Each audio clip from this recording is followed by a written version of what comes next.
Alright guys, so in this video I will be reacting to the best leg lock system for MMA. This is a video by Less Impressed, More Involved BJJ. I said last video I was going to react to this and just give my thoughts and opinion. So let's begin. Leg locks have been put in the MMA spotlight due to some dramatic finishes and some athletes building careers using leg locks. Definitely. So Husimal Parharis, when he was in his prime, was terrorizing people with leg locks. Ryan Hall has had some decent success with leg locks in MMA as well.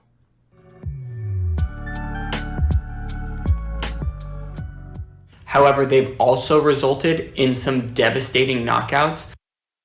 Yes. So one of the biggest problem I see with leg locks is when you're attacking the leg lock when you're on your back and your opponent is standing over you. So because you're going to use two hands to attack their leg, you're leaving your face open and your opponent can land big strikes on you. So if you watch Gary Tonon's last fight, you can see this example in practice, where Gary Tonon was committing both his hands to attacking Tom Lee's foot, and Tom Lee just had an open hand to just crack him with big punches, which eventually knocked him out. Which is why I say if you are going to attack leg locks, it's best to do them when your opponent is either on a hip or on their butt, because they can't generate the same power to knock you out. When the leg entries fail.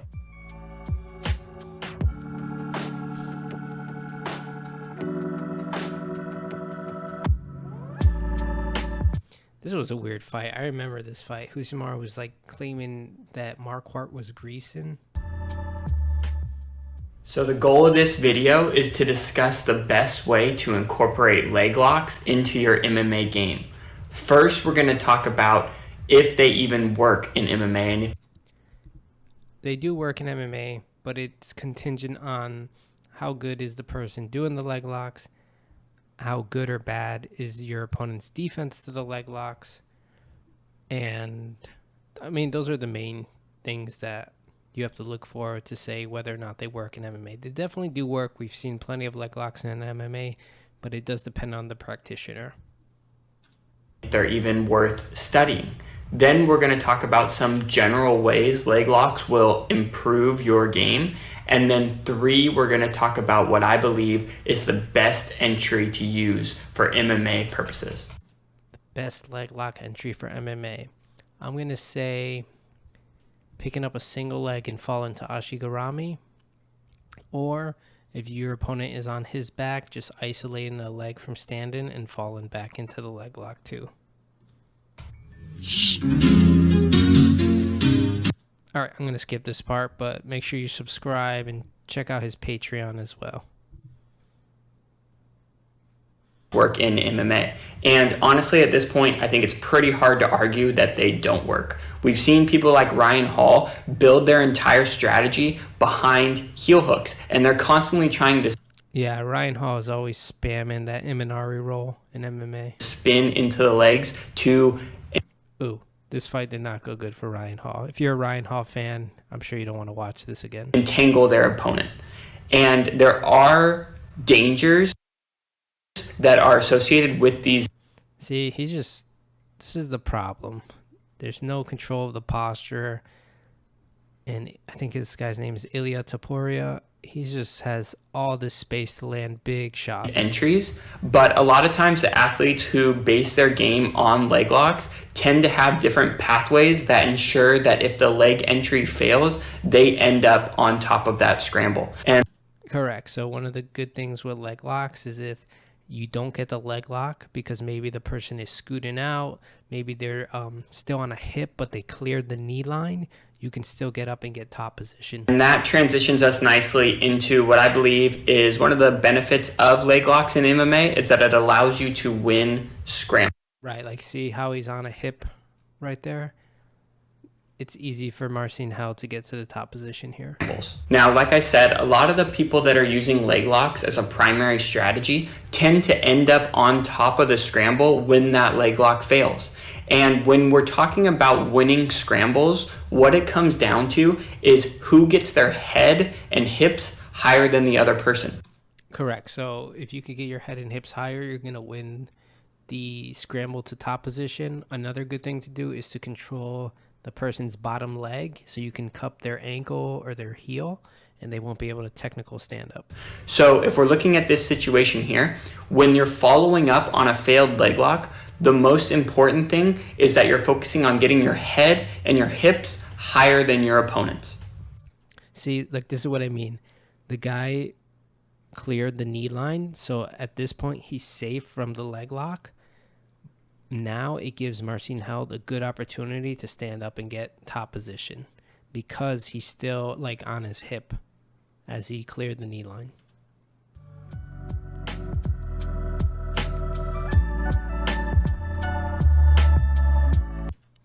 And I would say it's better for Marcin here. He's going to get top position regardless, but if he really wants to easily solidify this, if he, with his left hand, grabs the ankle, he's not going to be able to technical stand up. Now, if they lose Or you could just drop him down. that battle for head height and they end up on the bottom of the scramble, entering into the legs is a great way to kind of reboot the system and keep your opponent on the defensive. Diego Sanchez has very underrated grappling, by the way.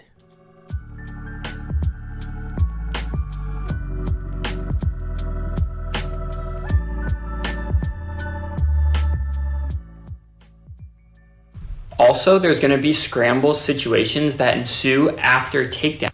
That was a beautiful entry to cross Ashigarami. Gary Tonon's very sick with the leg lock. A lot of times there's falling body weight and people are off balance, right? So it's a good opportunity to capitalize and threaten your opponent.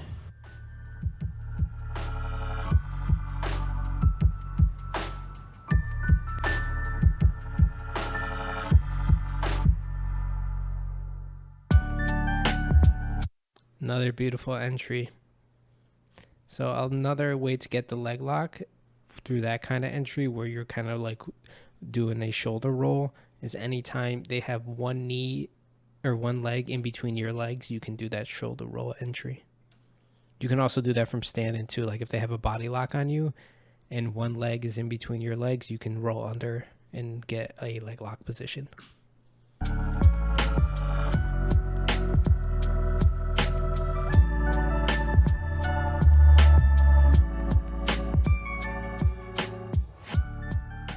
Very common defense to leg locks is people want to run, and when they run they expose their back. So one thing that I think is common amongst people who use them successfully, Right there is another good example. So chaining your leg locks with your wrestling.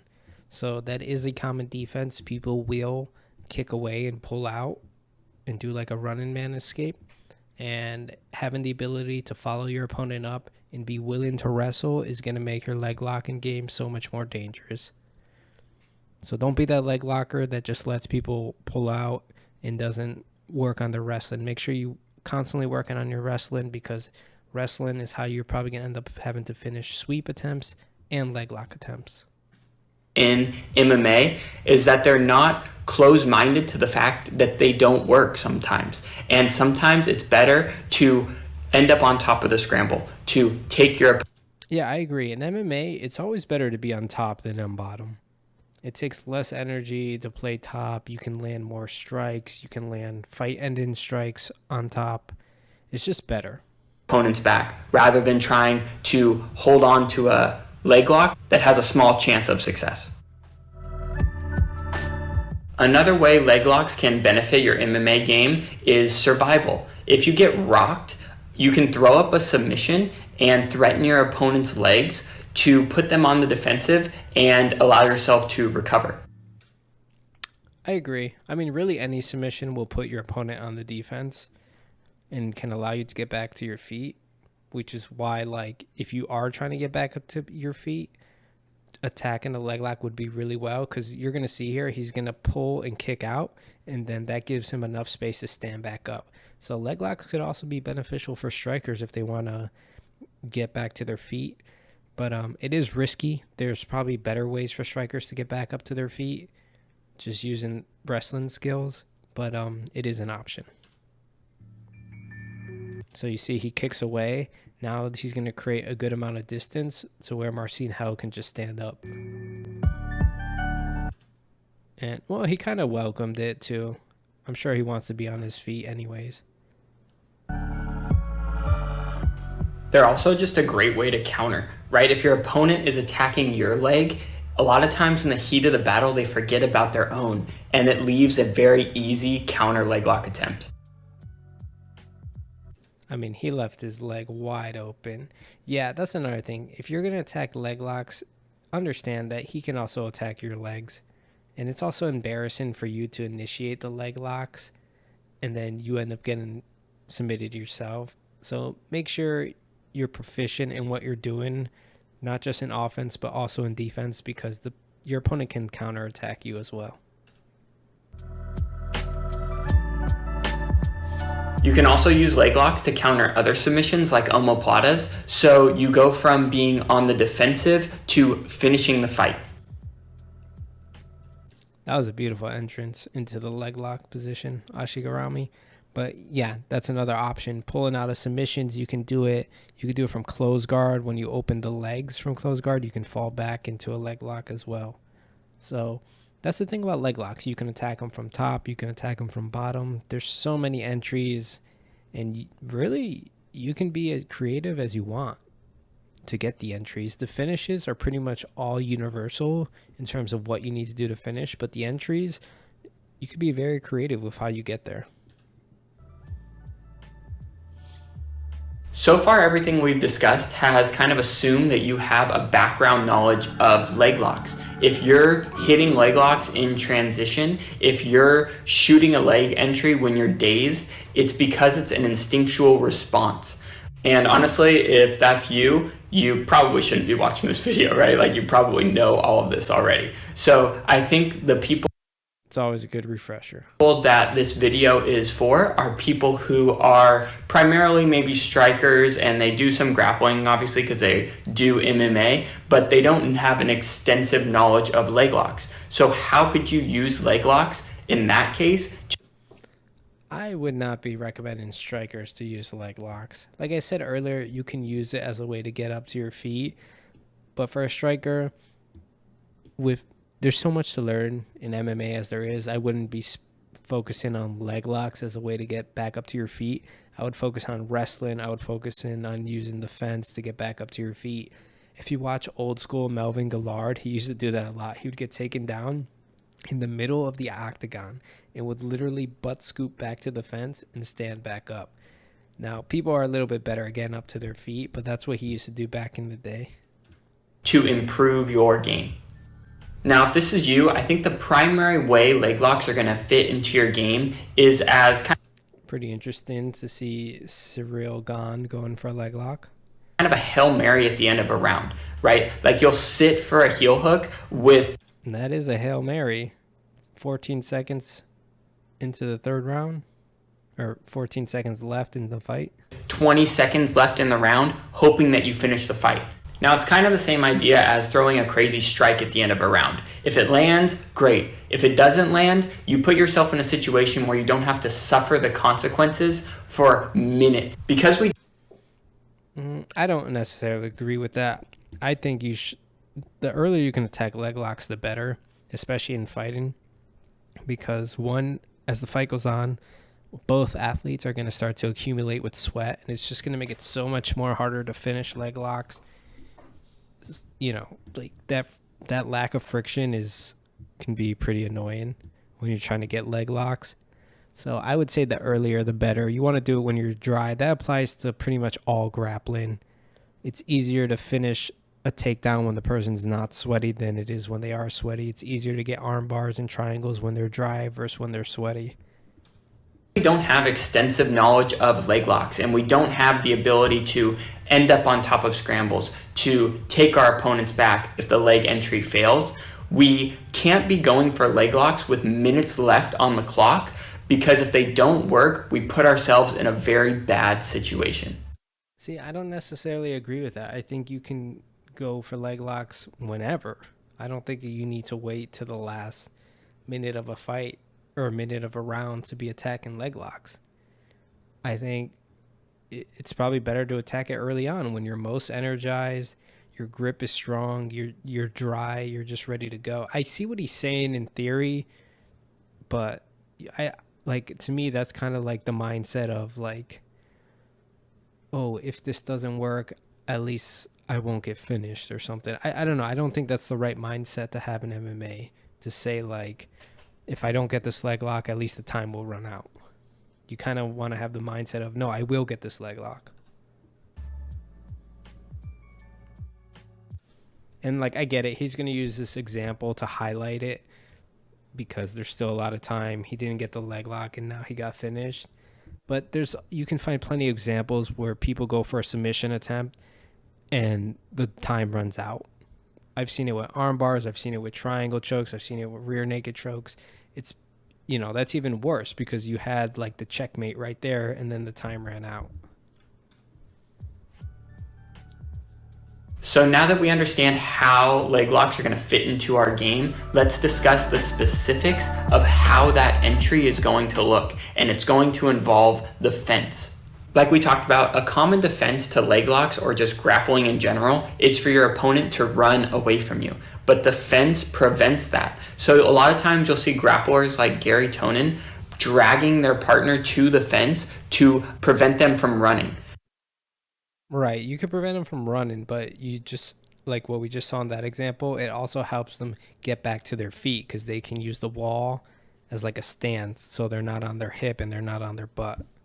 So it kind of goes both ways. But at the same time, you also see his opponent bringing themselves to the fence because they use the fence to stand. Right. This was what I was saying with Melvin Gillard back in the day. He would do just that, butt scoop to the fence and then use the fence to wall walk and stand up. So a lot of times we'll end up in this situation where we're standing against the fence. And this, I believe, is a great opportunity to enter into. There you go. He had his leg behind Gary's leg. All Gary has to do is a shoulder roll, and he can enter the legs. This is what I mean. The more creative you can be with your entries, the more dangerous you'll be. And also, a lot of times, opponents may not have seen those entries, so they're not going to even be expecting it.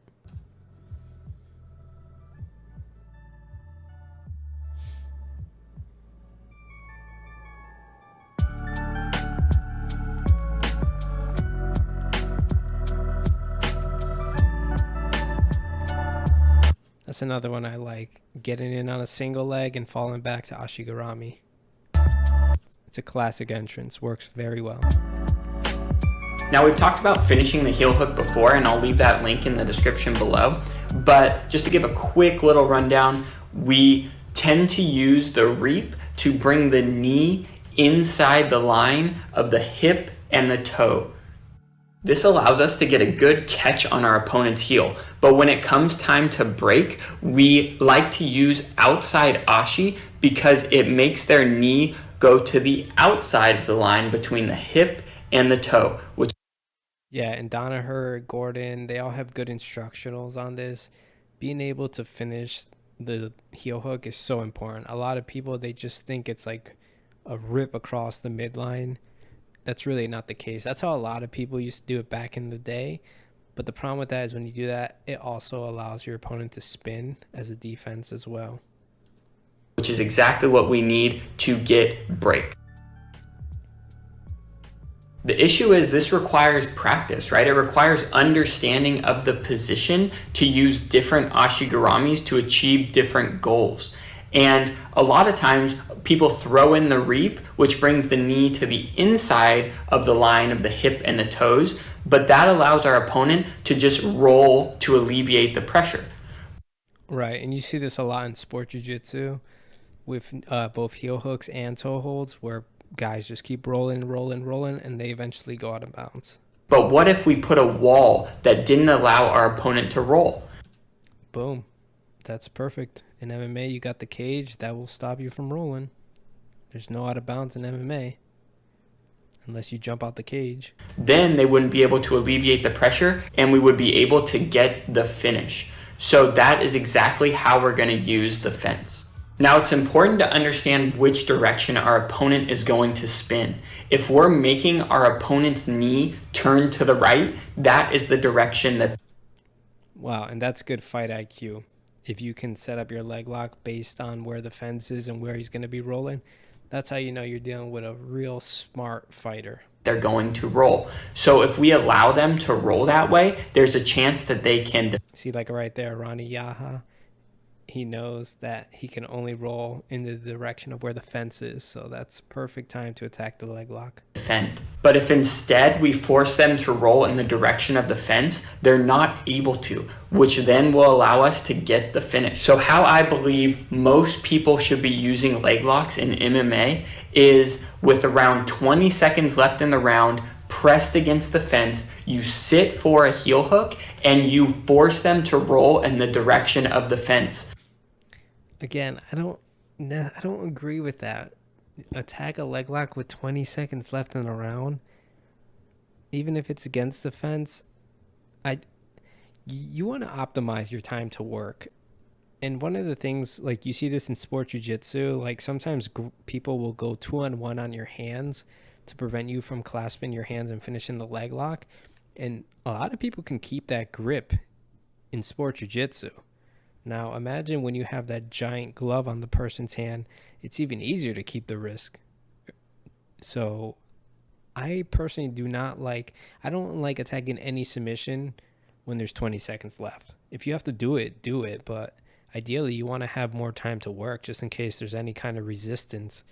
You know, he might split your legs open, so you have to change your hip pressure and stuff. So I agree with most of what he says. I don't agree with attacking with 20 seconds left. I know he's going to say that because if you don't get the leg lock, you won't take big shots and the time will run out. But also, maybe you have to work. Maybe you have to readjust. Maybe you got to get a better grip on the ankle.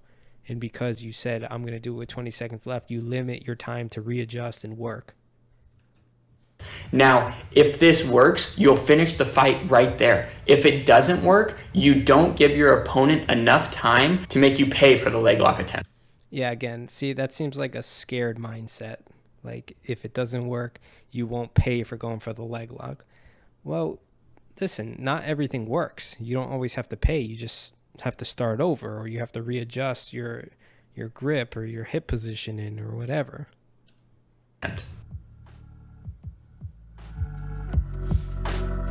So if you made it this far in the video, All right, so like and subscribe to his video. He puts out really good content, really good breakdowns. I'm gonna like and subscribe to this right now. Well, I'm already subscribed. I'm gonna like the video. He puts out really good breakdowns. I agree with him for the most part. I just disagree with attacking with 20 seconds left in the round.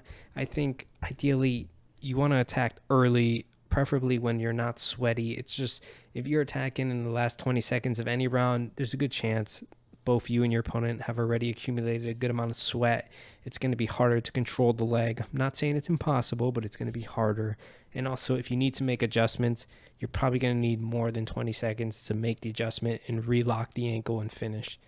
So other than that, good video, good breakdown.